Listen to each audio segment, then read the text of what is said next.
अस्सलाम वालेकुम। मैं आज जो टॉपिक लाई हूँ आपके लिए वो है न्यूक्लियस। सबसे पहले देखते हैं इसकी डेफिनेशन की तरफ। बेसिकली न्यूक्लियस होता क्या है? न्यूक्लियस क्या है? Control unit of cell. जिस तरह से ब्रेन हमारी पूरी बॉडी को कंट्रोल कर रहा होता है, इसी तरह जो न्यूक्लियस होता है वो पूरी सेल की तमाम एक्टिविटीज़ को कंट्रोल कर रहा होता है। एक चीज़ ये। दूसरी चीज़ देखते हैं, contain most of genes of cells. इसमें मोस्टली जीन्स जो है न्यूक्लियस में मौजूद होती हैं सेल की। ठीक है, एक कंट्रोल यूनिट जीन्स के बारे में बताना है। और तीसरी मोस्ट इम्पॉर्टेंट चीज़ क्या होती है इसमें, जो इसको सबसे पहले डिस्कवर कह लें या इंट्रोड्यूस किसने करवाया था? साइंटिस्ट थे रॉबर्ट ब्राउन 1831 में। ठीक है, कंट्रोल यूनिट जीन्स और रॉबर्ट ब्राउन ने इसको इंट्रोड्यूस करवाया था। जो न्यूक्लियस है वो मोस्टली कहाँ पे प्रेजेंट होता है? In the centre of cell. तो जब मैं आपको इसके स्ट्रक्चर की तरफ बात करती हूँ लाइक दिस, ये हमारे पास एक सेल है। ठीक है, इस तरह से करीब कर देती हूँ। ये हमारे पास सेल मौजूद है। ये जो है ये न्यूक्लियस है, ये सेल के सेंटर में मौजूद है। ठीक है, दूसरी चीज़, ये न्यूक्लियस है। न्यूक्लियस के बाहर एक डबल मेम्ब्रेन मौजूद होती है। ठीक है, ये डबल मेम्ब्रेन है, ये न्यूक्लियस के बाहर मौजूद है। ठीक है, जिसको हम nuclear membrane, double nuclear membrane भी कहेंगे और न्यूक्लियर इन्वेलप भी कहेंगे। एक चीज़ न्यूक्लियर मेम्ब्रेन, ठीक है, न्यूक्लियर इन्वेलप। और देखो ये जो आपको मेम्ब्रेन है ना, ये आपको डिस्ट्रैक्ट नज़र आ रही है। ये छोटे छोटे छोटे छोटे पोर्स मौजूद हैं यहाँ पे। इसको हम कहेंगे न्यूक्लियोपोर। ठीक है, क्या कहेंगे? न्यूक्लियोपोर। ये क्यों मौजूद होते हैं? जो ये बाहर सेल के बाहर ये क्या है? साइटोप्लाज्म मौजूद है। ये न्यूक्लियोपोर या जो ये मेम्ब्रेन, बेसिकली मेम्ब्रेन का काम क्या होता है कि जो साइटोप्लाज्म का मटेरियल है और जो न्यूक्लियोप्लाज्म का मटेरियल है उन दोनों को आपस में सेपरेट रखना।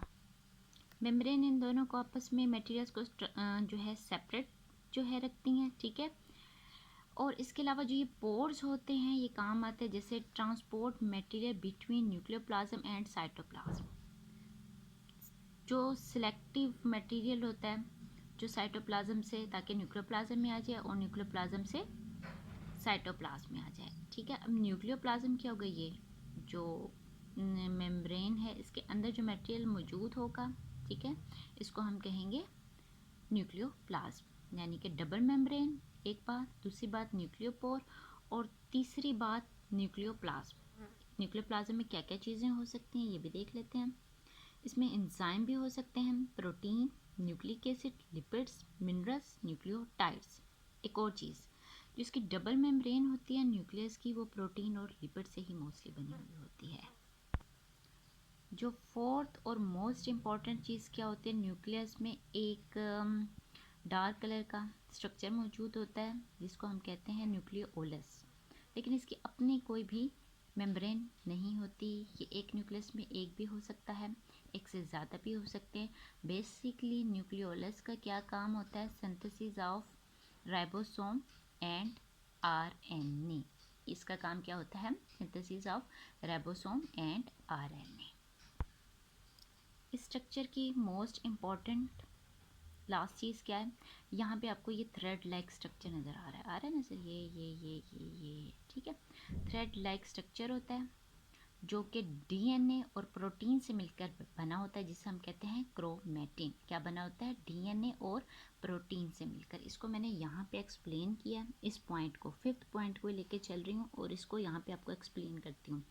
डीएनए और हिस्टोन से मिलकर जो एक प्रोटीन हिस्टोन प्रोटीन से मिलकर एक बॉडी बनती है जिसे हम कहते हैं क्रोमैटिन।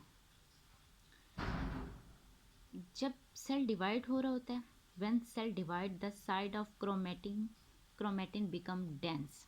जब सेल डिवाइड होता है, जो ये मटेरियल मैंने आपको बताया था थ्रेड लाइक, ये डेंस होना शुरू हो जाता है और डेंस होके ये एक स्ट्रक्चर की फॉर्म लेता है जिसे हम क्या कहते हैं? क्रोमोसोम। क्या कहते हैं? क्रोमोसोम। क्रोमो का मतलब होता है कलर्ड और सोम का मतलब होता है बॉडी, यानी कि कलर बॉडी। ये किस लिए होते हैं? ये बेसिकली जो है बहुत ज़्यादा जल्दी अटेंड कर लेते हैं किसी भी स्ट्रेन को, ठीक है। इसके स्ट्रक्चर की बात करते हैं हम, तो ये क्रोमोसोम का स्ट्रक्चर है बेसिकली, तो ये हम 7-8 से पढ़ते आ रहे हैं, ठीक है। ये इसका सेंटर होता है जिसे क्या कहते हैं, सेंट्रोमीर कहते हैं। इसके ऊपर 2 बाजू होते हैं जिसे क्रोमेटिड्स कहते हैं। बेसिकली जीन्स जो होती हैं एलील्स वगैरह यहाँ पे मौजूद होती हैं, ठीक है। फिर डिफरेंट स्पीशीज़ की बात करें, every species have different number of chromosome. Her species के डिफरेंट नंबर ऑफ क्रोमोसोम्स होते हैं, आपकी बुक में भी मौजूद हैं। मुख्तलिफ स्पीशीज़ के नेम दिए गए हैं और उनके नंबर ऑफ क्रोमोसोम्स मौजूद हैं वहाँ पे, वहाँ से इजी हो जाएगा, पढ़ लीजिएगा।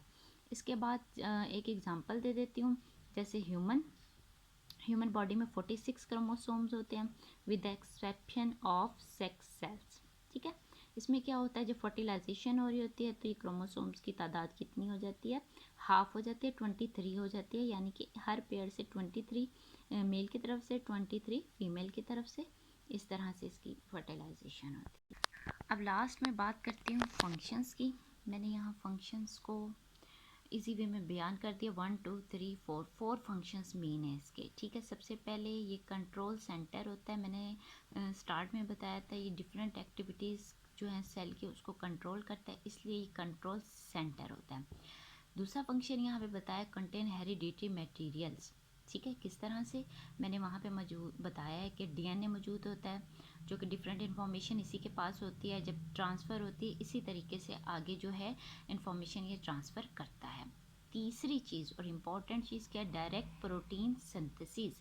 तो डायरेक्ट प्रोटीन्स जो है सिंथेसिस क्या कैसे होती हैं, क्या इसको जानने के लिए हम देखेंगे इसका स्ट्रक्चर दोबारा से अगेन किस तरह से है। ये जो प्रोटीन की सिंथेसिस होगी वो न्यूक्लियोप्लाज्म में नहीं होगी, वो ओनली साइटोप्लाज्म में होगी, ठीक है।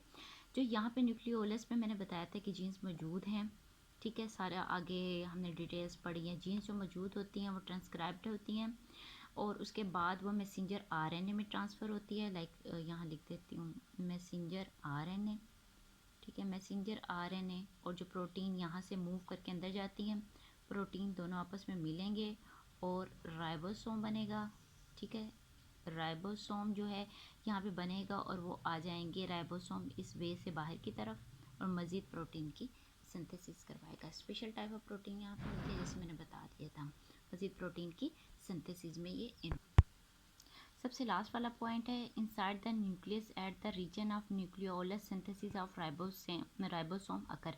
ये मैंने भी प्रोटीन की जब सिंथेसिस आपको समझाया तो वहाँ पे मैंने आपको बताया कि राइबोसोम्स किस तरह से बनेंगे। तो एक दफ़ा दोबारा देख लेते हैं मैंने क्या बताया। न्यूक्लियस की definition, control unit, control most of genes of cells. Robert Brown ने 1831 में इसको जो है डिस्कवर किया था, इंट्रोड्यूस करवाया था। सेंटर ऑफ सेल्स में मौजूद होता है।